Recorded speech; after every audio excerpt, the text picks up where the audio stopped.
20 জানুৱাৰীত ডনাল্ড ট্ৰাম্পে শপত গ্ৰহণ কৰাৰ পাছত যিকেইটা সিদ্ধান্ত লৈছিল এই সিদ্ধান্তবোৰৰ ভিতৰত টিকটকৰ ওপৰত লোৱা সিদ্ধান্তটো আছিল আটাইতকৈ গুৰুত্বপূৰ্ণ। বৰ্তমান আমেৰিকাত যি টিকটকৰ ওপৰত বেন লগোৱা আছে তাত তেওঁ ৭৫ দিনৰ ৰেহাই ঘোষণা কৰিলে। তেওঁ তাত ঘোষণা কৰিলে যে যদি ৭৫ দিনৰ ভিতৰত টিকটকে কিছুমান নিয়ম সলনি কৰে তেন্তে আমেৰিকাৰ লগোৱা টিকটকৰ বেন উঠাব পাৰে। ট্ৰাম্পে বিশেষকৈ এই সময়ছোৱাত টিকটকৰ চাইনিজ পেৰেণ্ট কোম্পানী বাইটডান্সে টিকটকক আমেৰিকাৰ কোনো এটা কোম্পানীক বিক্ৰী কৰিব লাগে বুলি ঘোষণা কৰিছে। ট্ৰাম্পে লগতে ইলন মাস্কে যদি বিচাৰে তেন্তে তেওঁ টিকটক কিনি ল'ব পাৰে বুলি ৰাজহুৱাকৈ পৰামৰ্শ দিছে। নতুবা যদি বিচাৰে টিকটকে যে তেন্তে তেওঁ নিজে কিনিবলৈ আগ্ৰহী বুলি মন্তব্য প্ৰকাশ কৰিছে। কিন্তু এটা প্ৰশ্ন হ'ল টিকটক কোম্পানীয়ে নিজৰ অংশীদাৰী বিক্ৰী কৰিবনে? যদিবা বিক্ৰী কৰে তেন্তে ইয়াক মাস্ক অথবা ট্ৰাম্প বা কোনে কিনিব পাৰে? আৰু যদি টিকটক আমেৰিকাত বিক্ৰী হয় তেন্তে টিকটক আমেৰিকা কোম্পানী হৈ যোৱাৰ পাছত ভাৰতলৈ উভতি আহিব নেকি? এই সকলোবোৰ বিষয়ৰ ওপৰত আজিৰ ভিডিঅ'টোত আমি বিস্তৃতভাৱে আলোচনা কৰিম, গতিকে আপুনি ভিডিঅ'টো শেষলৈকে চাই থাকিব।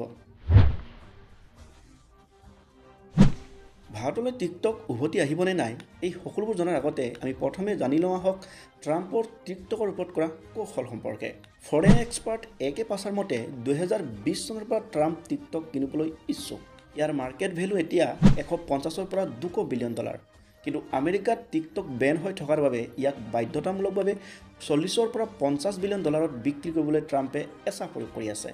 মূলতঃ ইয়াৰ কাৰণটো হৈছে ট্ৰাম্পে টিকটক কোম্পানী কিনিবলৈ আগ্ৰহী।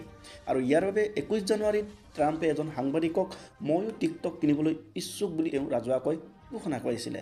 অৱশ্যে তেওঁ বাইট দিয়া সময়ত এই কথাটো স্পষ্টকৈ কোৱা নাছিল যে তেওঁ এই ডিল চৰকাৰী ধনৰ পৰা কৰিবনে নে তেওঁ ব্যক্তিগত ধনৰ পৰা কৰিব। এতিয়া আমি জনা হওক যে টিকটক ট্ৰাম্পৰ বাহিৰে আৰু কোনে কোনে কিনিবলৈ আগ্ৰহী। মূলতঃ ট্ৰাম্পৰ উপৰিও অৰেকেল চেয়াৰমেন ৰেডি এলিনছন, লগতে টপ ইউটিউবাৰ মিষ্টাৰ বিষ্ট আৰু employer.comৰ ফাউণ্ডাৰ জেছি টিনছলিয়েও টিকটক কিনিবলৈ ইচ্ছা প্ৰকাশ কৰিছে।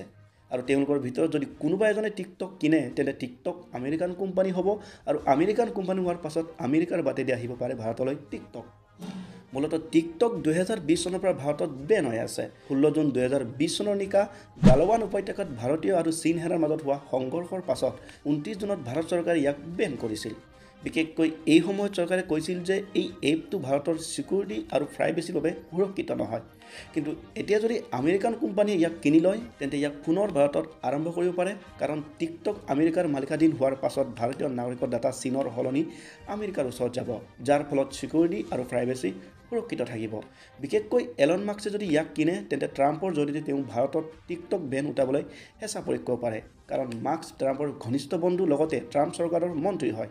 কিন্তু এতিয়া প্ৰশ্ন হৈছে যে চীনৰ এই কোম্পানীটোৱে এই আমেৰিকাত মালিকাধীন বিক্ৰী কৰিবনে বা এই ডিলত তেওঁলোকে সন্মতি জনাবনে? ফৰেন ছাবজেক্টৰ বিশেষজ্ঞ আৰু JNUৰ অধ্যাপক ৰাজন কুমাৰে কয় যে চীনৰ এই কোম্পানীটোৱে টিকটক বিক্ৰী কৰিবলৈ সন্মতি দিব পাৰে, কাৰণ ট্ৰাম্পে চীনক সকলো দিশৰ পৰা হেঁচা প্ৰয়োগ কৰিব পাৰে।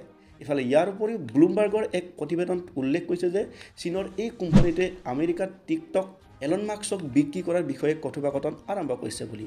আৰু মাত্ৰ ইয়াৰ বৰ্তমান এতিয়া আনুষ্ঠানিকতাহে প্ৰকাশ কৰিবলৈ আছে বুলি এই ব্লুমবাৰ্গৰ প্ৰতিবেদনৰ পৰা স্পষ্ট হৈছে। গতিকে এই তথ্যৰ পৰা গম পোৱা গৈছে যে টিকটক আমেৰিকাত বিক্ৰী হোৱাৰ পূৰ্ণ সম্ভাৱনা আছে।